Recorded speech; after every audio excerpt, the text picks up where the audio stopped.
Lebanon తీవ్రవాద సంస్థ హెజ్బుల్లాకు వరుసగా రెండో ఎదురు దెబ్బ తగిలింది. ఇజ్రాయెల్ ఇవాళ జరిపిన వైమానిక దాడుల్లో హెజ్బుల్లా మరో ముఖ్య నేత నబీల్ కౌక్ మరణించాడు.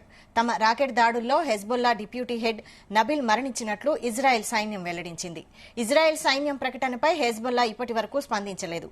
శుక్రవారం ఇజ్రాయెల్ చేసిన దాడుల్లో హెజ్బుల్లా చీఫ్ హసన్ నస్రల్లా మృతి చెందారు. ఈ దాడి నుంచి కోలుకోకముందే హెజ్బుల్లా మరో కీలక నేతను కోల్పోయింది.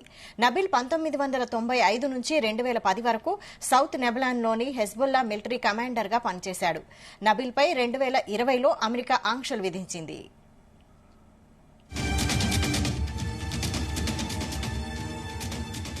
హెజ్బుల్లా వద్ద ఇప్పటికీ పెద్ద ఎత్తున రాకెట్లు, మిసైల్స్, ఆయుధాలు ఉన్నాయని, అందువల్ల ఇంకా ముప్పు తొలగిపోలేదని షోకాని తెలిపారు. నస్రల్లా హత్యకు ప్రతీకారంగా హెజ్బుల్లా తీవ్ర స్థాయిలో దాడులు చేయొచ్చని, అందుకు తాము కూడా సిద్దంగా ఉన్నామన్నారు.